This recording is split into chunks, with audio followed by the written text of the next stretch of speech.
భద్రాద్రి కొత్తగూడెం జిల్లా వ్యాప్తంగా భానుడు భగభగమంటున్నాడు. ప్రచండ భానుడి ప్రతాపానికి జనజీవనానికి ఇబ్బంది ఏర్పడుతోంది. రోజురోజుకి ఉష్ణోగ్రతలు జిల్లా వ్యాప్తంగా పెరిగిపోతున్నాయి.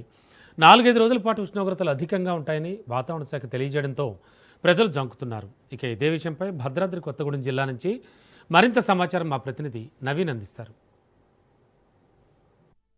భద్రాద్రి కొత్తగూడెం జిల్లా వ్యాప్తంగా కూడా బాణుడు భగభగమంటున్నాడు. ముఖ్యంగా మనం చూసుకుంటే జిల్లాలో ఉన్నటువంటి 5 నియోజకవర్గాలలో అన్ని ప్రాంతాల్లో కూడా బాణుడు ప్రతాపం చూపిస్తున్న పరిస్థితి కూడా ఉంది. ఉదయం 9 గంటల దాటితే బయటికి రావాలంటేనే జనాలు జంకుతున్న పరిస్థితి కూడా ఉంది. రోహిణి కార్త ఎంటర్ కావడం, అదేవిధంగా వాతావరణ శాఖ మరో 3-4 రోజులు వడగాలులతోటి పాటు ఉష్ణోగ్రతలు అధికంగా ఉంటాయని చెప్పడంతో అయితే ప్రజలు భయపడుతున్న పరిస్థితి కూడా ఉంది. ముఖ్యంగా మనం చూసుకుంటే ఏదైతే ఇటు కొత్తగూడెం సింగరేణి ప్రాంతాలు ఉన్నటువంటి కొత్తగూడెం కావచ్చు, ఇల్లందు, మనుగూరు ప్రాంతాల్లో ఈ ఉష్ణోగ్రతలు అధికంగా నమోదవుతున్న పరిస్థితి కూడా ఉంది.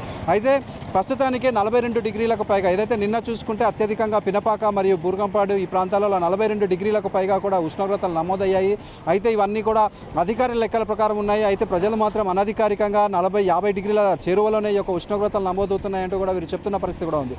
అయితే దీనికి సంబంధించి ఏదైతే ఇటు రెక్కాడితే కానీ డొక్కాడని కుటుంబాలు పనికి వెళ్తేనే ఇంట్లో గడిచే కుటుంబాలు, ఏదైతే భవన నిర్మాణ కార్మికులు అయితే వీరి యొక్క ఎండ నుంచి తప్పించుకోలేక ఒకవేళ పనికి వెళ్ళకపోతే ఇంట్లో గడవక వారి ఇబ్బందులు పడుతున్న పరిస్థితి కూడా ఉంది. అదేవిధంగా ఈ ఎండలకి పనికి వెళ్ళడంతో ఆరోగ్య సమస్యలు కూడా వస్తున్న పరిస్థితి కూడా ఉంది. అయితే రూఫ్ పనులు, సీలింగ్ పనులు చేసే వారందరూ కూడా డీహైడ్రేట్ అవ్వడం, అదేవిధంగా వీరు ఆసుపత్రుల పాలవుతున్న పరిస్థితి కూడా ఉంది. అదేవిధంగా మనం చూసుకుంటే ఏదైతే స్ట్రీట్ వ్యాపారులు, ఏదైతే రోడ్డు వెంబడి ఉండేటటువంటి వ్యాపారులు కూడా ఎండలకైతే ఇబ్బందులు ఎదుర్కొంటున్న పరిస్థితి కూడా ఉంది. అయితే దీనికి సంబంధించి ఏదైతే ప్రభుత్వం తరపున ఎవరో కూడా పని లేకపోతే ఎవరు కూడా బయటికి రావద్దని, అవసరం ఉంటేనే బయటికి రావాలంటూ, ఒకవేళ బయటికి వస్తే మాత్రం చెవులకు రూమాలు మరియు క్యాప్ ధరించి ప్రికాషన్స్ తీసుకునే బయటికి రావాలంటూ కూడా వీరు ప్రజలకు చెప్తున్న పరిస్థితి కూడా ఉంది.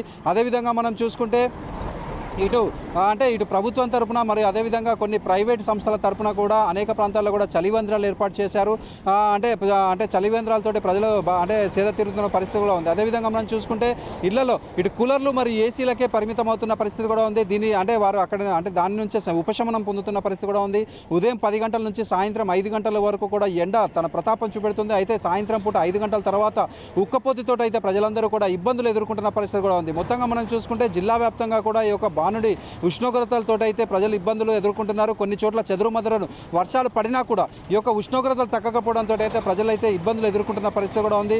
అయితే వాతావరణ శాఖ మాత్రం మరో 5 రోజులు మాత్రం ఇటు భద్రాద్రి జిల్లాకు సంబంధించి హెచ్చరికలు జారీ చేసిన పరిస్థితి కూడా ఉంది. వడగాలులు కావచ్చు, లేకపోతే ఉష్ణోగ్రతలు అధికంగా నమోదవుతాయి, ప్రజలు జాగ్రత్తగా ఉండాలని చెప్పిన నేపథ్యంలో దానికి తగ్గట్టుగానే ప్రజలు ప్రికాషన్స్ తీసుకుంటున్న పరిస్థితి కూడా ఉంది. కానీ ఏదైతే కార్మికులు కావచ్చు, లేకపోతే స్ట్రీట్ వెండర్స్ మాత్రం వీరు మాత్రం వారు ఇటు వ్యాపారాలకు కావచ్చు, లేకపోతే పనులకు వెళ్ళేందుకు వారు ఎండని సైతం లెక్క చేయట్లేదు. దీంతో అనారోగ్య పరిస్థితుల్లో అనారోగ్యానికి పడుతున్న పరిస్థితి కూడా ఉంది. అదేవిధంగా ఒకవేళ అనారోగ్యాలు పడితే మాత్రం ఖచ్చితంగా ఇటు బాడీ డీహైడ్రేట్ అయితే మాత్రం ఇటు మంచినీళ్ళు కావచ్చు, లేకపోతే మజ్జిగ మరికొన్ని వీటితోటైతే రికవరీ కావాలంటూ వైద్యులు కూడా సూచిస్తున్న పరిస్థితి కూడా ఉంది. అయితే ఏదైనా కూడా ఎండ తీవ్రతతోటి ఇబ్బందులు పడకుండా, అనారోగ్య సమస్యలు తెచ్చుకోకుండా ఉండాలంటూ 4-5 రోజులు మాత్రం ఎండలు బీభత్సంగా ఉంటాయని చెప్పడంతో అయితే ప్రజలందరూ కూడా భయభ్రాంతులు భయపడుతున్న పరిస్థితి కూడా ఉంది. కెమెరామెన్ మధుతో నవీన్, రాజ్ న్యూస్, భద్రాద్రి.